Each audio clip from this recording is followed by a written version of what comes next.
Welcome back, Pokemon fans. I am Howie with PokemonKing.com. We are continuing today our Monotype Battle series.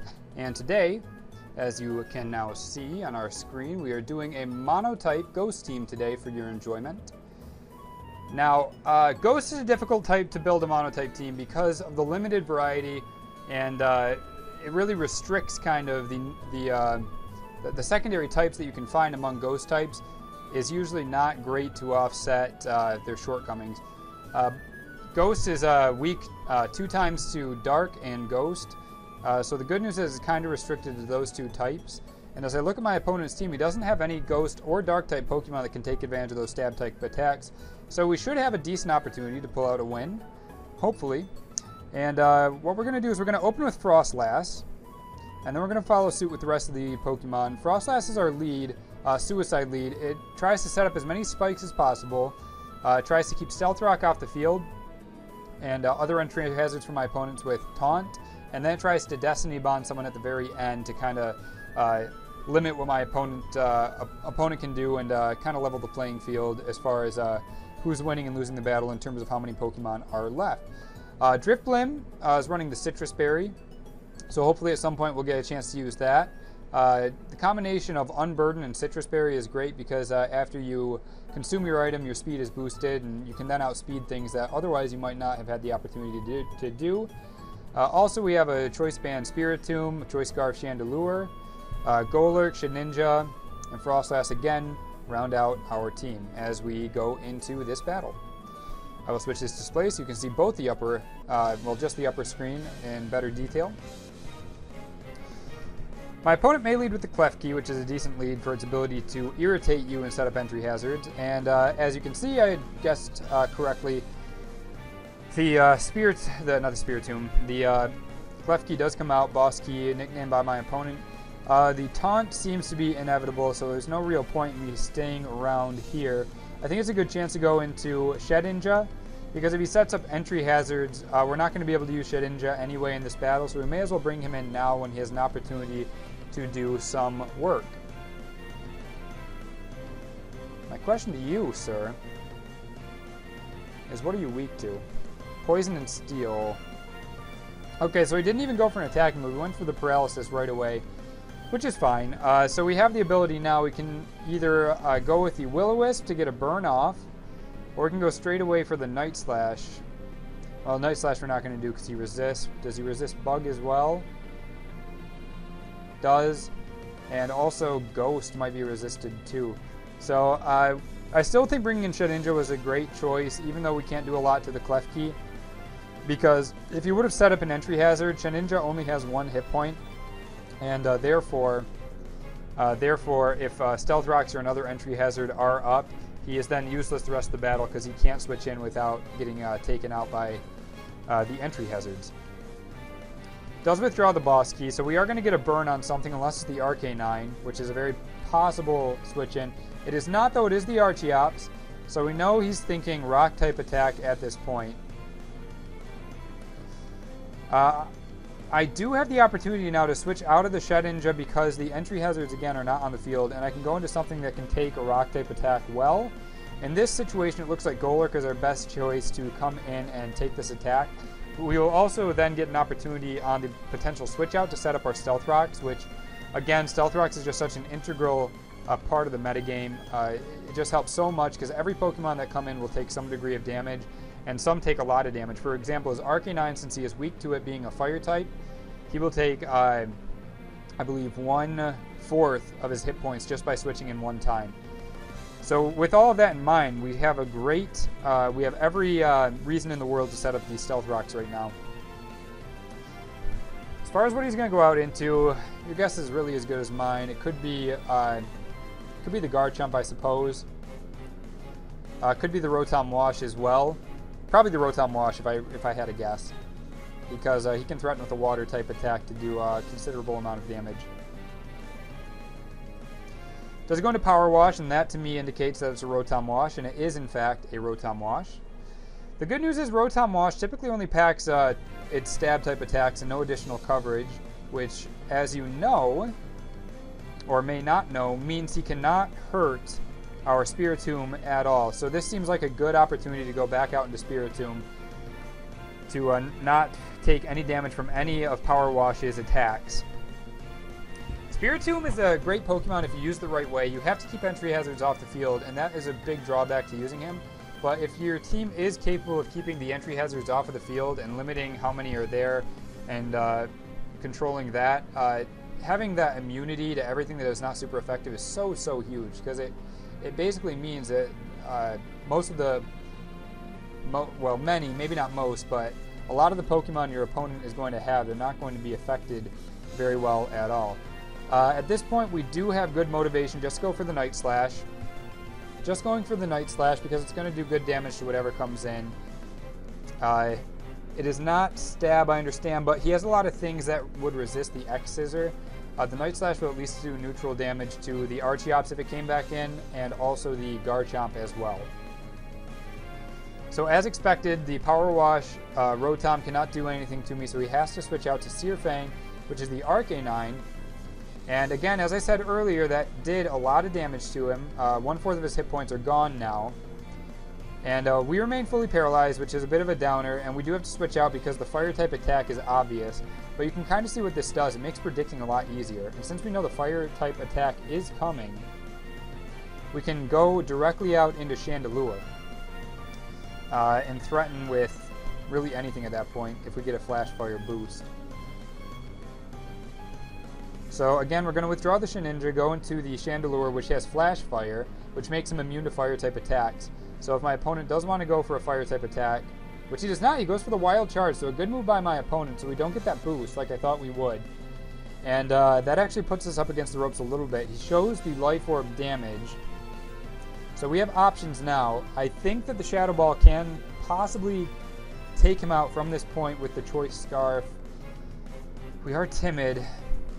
I don't want to go for Memento yet. I want to save that for later in the game. We're just going to go for the Shadow Ball. Hopefully it can take him out. I don't think he can take me out with anything anyway, because Wild Charge is probably his best. Well, Wild Charge would actually do good damage, and it did just show it did more than half. So if he went for Wild Charge again, that would take us out. But if he stays in, we also have the potential to take him out with the Shadow Ball. So either way, no matter what he does, we actually have a sunny side to the situation. The only dark side is if this doesn't take him out and he goes for the Wild Charge, it does, thank goodness. If that did not, the Wild Charge would have taken us out and we wouldn't have been able to keep that Memento in our back pocket for later in the match. So the Arcanine goes down, and now what does my opponent go into to threaten my Chandelure? Could be the Garchomp. Garchomp would be a decent, but he would probably be afraid of the Will-O-Wisp if he does not know that we have the Choice Scarf. Giganet comes in, and that is... Okay, so it is not the Salamence, the Garchomp as we did predict. So now the question is, does he go for a Ground-type attack or a Dragon-type attack? And either way doesn't matter. I think what we want to do is switch into Drifblim, because we have the Will-O-Wisp. I don't think he's going for a Rock-type attack. And this just seems as good of an opportunity as any to go in, because of our immunity to Ground-type moves. Also, I don't think a Dragon-type attack, as long as it's not Outrage, can take us out from where we are right now. Does show the Mega Evolution, so we're going to get to see the Mega Evolution into the Mega Garchomp, which is always impressive. One thing that irritates me about Garchomp is, oh my goodness, is that he goes for Stone Edges in the worst possible time. So we just gave away our Drifblim for no reason whatsoever, and that's too bad because I really wanted to use him because he's an interesting Pokemon and has great potential. But no use crying over spilt milk at this point. We're going to have to go into something else. Shedinja is not an option because the Stone Edge is going to do a lot of damage. I think that our best choice is Spiritomb, and we can bring him in and hopefully get a burn off. Even though Spiritomb is choice banded, I kept Will-O-Wisp on because if he does stay in and I show the Will-O-Wisp, he's not going to expect the choice band later in the battle. Hopefully he stays in to take this because I do need to get a burn off on this Mega Garchomp, otherwise he's going to be doing a lot of damage to us as we don't really have anything that is great at dealing with it one-on-one. So we're going to have to cripple it one way or the other.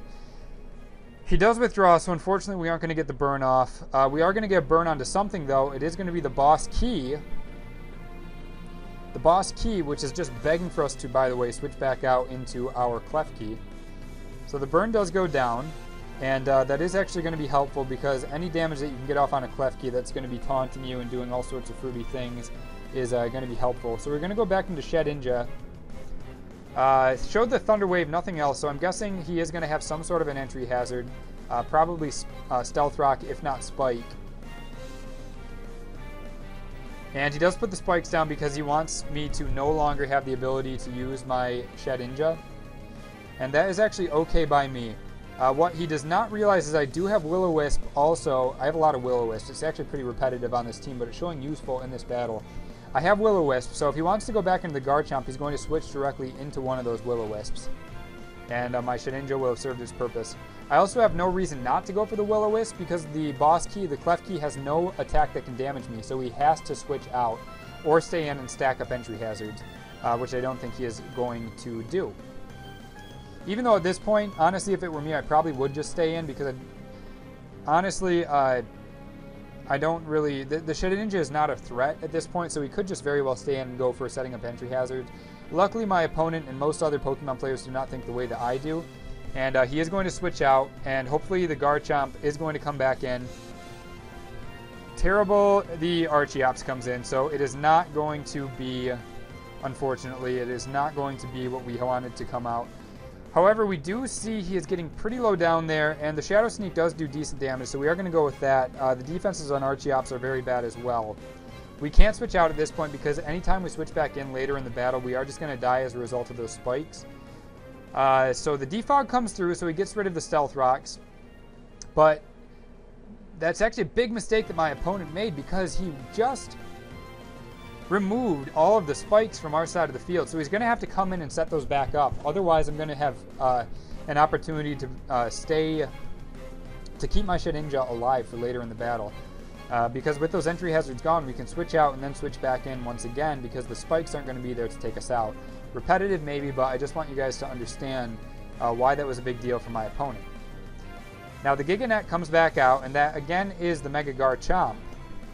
And the Mega Garchomp is going to want to go for a ground type attack. Unfortunately, we don't have anything that can switch into it now, I don't think. Because the Frostlass is not immune, does not have Levitate. Nothing has Levitate. I'm going to go into Golurk. And my reason for doing so is just to get some damage off and maybe set up our Stealth Rocks again. Because we have to, one way or the other, start doing some damage to this Mega Garchomp. And we do resist the unstabbed Rock-type attack as well. The Stone Edge does come out. It doesn't connect. It is resisted, and it's not going to do too much damage. Based on how much it did, possibly we're looking at another 2 turns that we can attack. Definitely 1. I don't think he's going to have anything that can take us out from where we are right now. Our best move right now is Earthquake because it's our most powerful stab type attack. And likewise for my opponent, Earthquake is also his most powerful stab type attack. We do live on 11, so this is going to be the end of our Golurk. But we are going to get good damage off. As you can see, he is going to be down to less than half now. The Earthquake coming through is obvious, but once again, we don't have anything good that can switch into that. So at this point, we are going to sacrifice the Golurk and allow the Mega Garchomp to take us out. Surprisingly goes for the Stone Edge, which has a chance to miss, and I don't know why my opponent would do that, unless he thought I might have went back into the Shedinja, but I didn't really have a reason to do that. So now we can go out into Chandelure, I think. Because a Shadow Ball should be enough to take him out from where he is right now. Hopefully. I'm going to double check actually before I make this move, and I'm sorry because I know this slows down the... I know it slows down the video, but it's actually such a big point where I do want to look it up. I want to see how much special defense Mega Garchomp has. 95 base special defense, and it does have a good HP too, so this isn't actually a good time to go into Chandelure. I think it's a good time to go into Frostlass because I can threaten with the Ice Beam. And he does outspeed the Garchomp as well, so that's good too. We do also switch in, we maintain our Focus Sash, which is important. We're going to go for the Icy Wind because whatever comes in is going to take it and lower a speed tier, so it's not going to be able to outspeed my Frostlass in the end too. Goes into Elegant, which is Glaceon, so not a bad switch. Oh, wow. Okay, so we missed with the Icy Wind. I'm not sure how much it's going to matter in the end. The question is, what is this going to want to do to me? obviously is going to have Ice-type attacks. I think I'm going to go back into Chandelier. No, I can't, because it's probably going to be... You know, here's what I'm going to do. I'm going to set up... Gosh, this is tough, actually, because... what do I do here? It's got me in kind of a tight spot. I have options. They're all decent options, but they're not all great options. Do I want to set up spikes? I think I do. I think I want to set up spikes to potentially bring that Mega Garchomp closer to a KO range when he comes back in. And then I can Destiny Bond to take out Elegance, because the Shadow Ball I think is coming through, is what's going to happen from the Glaceon, because that's the best secondary. Okay, so it's Synchronoise. And that's still going to be a 2-hit KO, so we do get the 1 layer down. We're going to go for Destiny Bond now to take out the Glaceon if he does decide to attack me. I don't think he has a reason to switch out. No, he does not. So he's going to stand and go for another one of those. And that should be enough to take us out. But we are going to take the Glaceon out with us. Goes for the Ice Beam, which we do resist. But it takes us out anyway, so same result. It is a critical hit. It would have been the same result anyway. I think he might have been scouting for the Destiny Bond, and he didn't want to take me out, so that may have made a difference in the end. If I revealed the Destiny Bond, the Ice Beam does not take me out, he would have switched at that point and gotten a free switch in, and that would have been a bit of a problem. Now I think I'm going to go into Spiritomb, because I think the Mega Garchomp is going to come back out. Otherwise, Spiritomb is going to be my best option to do the most damage to my opponent anyway. So it is going to be Boss Key, and he did already throw the Paralysis, which is okay by me. However, I think I'm just going to go back into Shedinja at this point, because I think he's going to want to set up a layer of spikes. And also, any time that Boss Key comes in is a great time for us to go back out into our, I'm sorry, I'm drawing a blank now, our Shedinja, because, again, he can't do any damage to us, and if there's no entry hazards on the field, it's essentially a free switch. He may be pulling a double switch right now is what he's considering, and that would be a decent move, but I'd be okay with that too, because the double switch would probably be into the Mega Garchomp, which we would be able to get a Shadow Sneak off on, and then definitely at that point we would be able to KO our opponent using our Chandelure and Shadow Ball. Does go for the Thunder Wave, so he was expecting us to stay in, or he was just using it as insurance in case we did not. Shows the Citrus Berry to recover some of his health, which is alright. I mean, it's not the best thing in the world, but I don't think it's going to make a difference in the end, in the match anyway. Now, at this point, we can go for a Will-O-Wisp again, honestly, because if the Garchomp does come out, we'll snag that burn, which is very important. And again, this thing does not really have anything that we have to fear. Uses Recycle, so he shows a lot of survivability. Thunder Wave, Recycle, and Spike. So I'm not sure what his last move is. Probably Play Rough if I had to guess. We are just going to Will-O-Wisp again, though, because we, again, do not have a reason to switch out. And he has all the reason to switch out because we could switch to an attacking move at any time. So we have all of the leverage right now. He's just going to go for the Spike, so he's looking now to set up some entry hazards. Shows the Recycle. Is going to use the Citrus Berry. So what do we do? What do we do in this situation? Do we just X-Scissor? Klefki, what are you weak to? If Shadow Sneak is my best attacking option, it's not going to do a lot of damage to this guy. I'm just going to do it. Ah, jeez.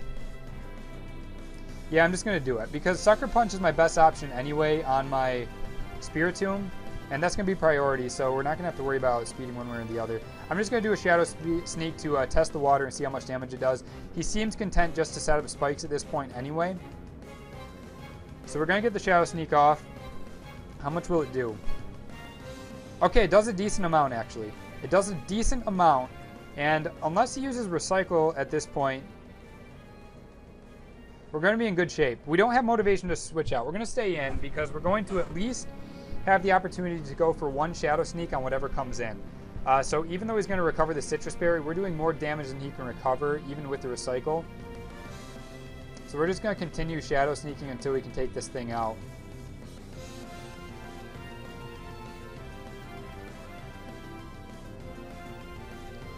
Question is, will he go for the Recycle now or the final layer of spikes? Because he can just keep going for Recycle, but he's going to run out of PP. In the end, he's going to have to do something different. And I'm not going to switch my move. Okay, so he's just going to keep Recycling. That's fine by me. I can play this game all day just like he can. Like I said, we're doing as much damage as he's recovering each turn. If not, we're taking him down a little bit. So there's really no benefit to him doing that. Also, Shadow Sneak has higher PP than Recycle anyway. And as you can see, we get closer and closer to taking him out each time. He's now in a position, since he could have gotten down that last layer of spikes, but since he did not take that opportunity to do it when he could, his only option is to wait to die. Whether he just decides to die without going for the Recycle. Okay, you know what he's doing? He's waiting for another Parahax, is I think what he's doing. So if we get Parahaxed here, he actually will be in a decent position. But Shadow Sneak has priority, so no Parahax, we're in good shape. No Parahax, we're in good shape. If we get Parahax, then he's going to be able to stall us out a little bit longer. Okay, so he just goes for the spike, so that opens us the opportunity now to take him out right now with the Shadow Sneak. Does have all 3 layers down, so that is to his benefit. However, he only has 2 Pokemon left. And we do have a Choice Scarf Chandelure, which is going to outspeed anything that he has. So keep that in mind, too, for the rest of the battle. Brings out Giganet, as we thought. And he is going to take some Spikes damage, which we set up earlier, thank goodness, from the courtesy of our Frostlass. So we are going to go for the Shadow Sneak, which has priority, and if we're lucky, it'll take him out, but it probably won't. It'll just get him down to a guaranteed 1-hit KO range for our Chandelure with the Shadow Ball. Shadow Sneak does come through without any Parahax, and it is not enough to take him out. He goes for the Stone Edge, which he had to do, and clearly, since we only have 1 hit point, anything that connects is going to take us out. However, we have the Focus Sash. I totally forgot about that. So we have the Focus Sash. We do survive. We are going to be able to get another Shadow Sneak off. And judging by how much that did last time, if we get a high roll, we can take out this Garchomp without having to worry about locking ourselves into a move that might not be beneficial for the last Pokemon my opponent has on his team. So now he's really up against the wall. Except for we are fully paralyzed, so it probably isn't going to matter in the end anyway. Goes for an Earthquake. Unbelievably goes for the Earthquake, which is crazy to me because I have Wonder Guard. I have no incentive to switch. So I'm sorry, my opponent, but that was a terrible move on his part. If you ever are against a Shedinja, the rule is attack, attack, attack until it is dead. Lucky for him, we do remain fully paralyzed, so it doesn't come back to bite him at all. Even though I don't think it really would have mattered anyway, but that was a terrible decision by my opponent. The Stone Edge would have done plenty of damage to anything that would have wanted to switch in anyway.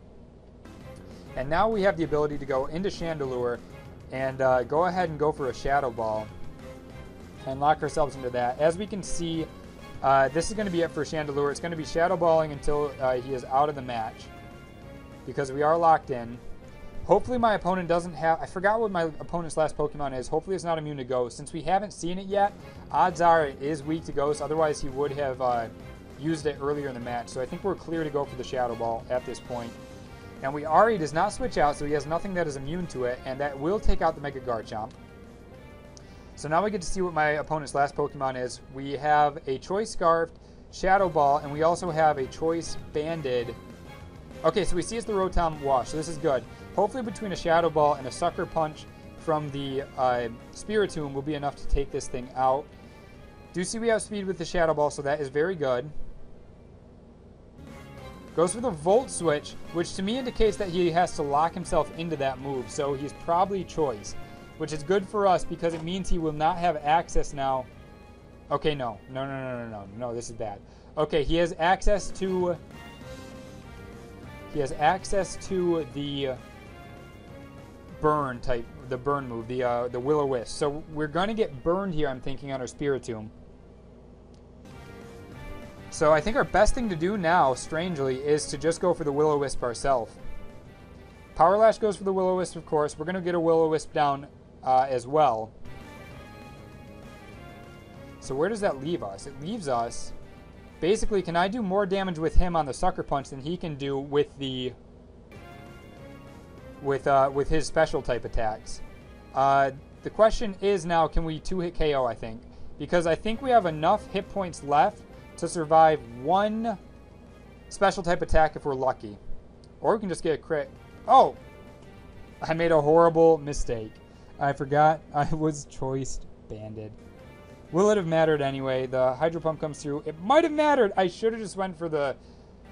Ah, man. Okay, so we're locked into the Will-O-Wisp. So this is going to be the end of the match, unfortunately for us. So we are just going to stick through and let my opponent savor the victory. However, this has been our best Monotype battle so far. This has been a really, really good battle. And even though I made this little mistake at the end, my opponent still had the game in the bag.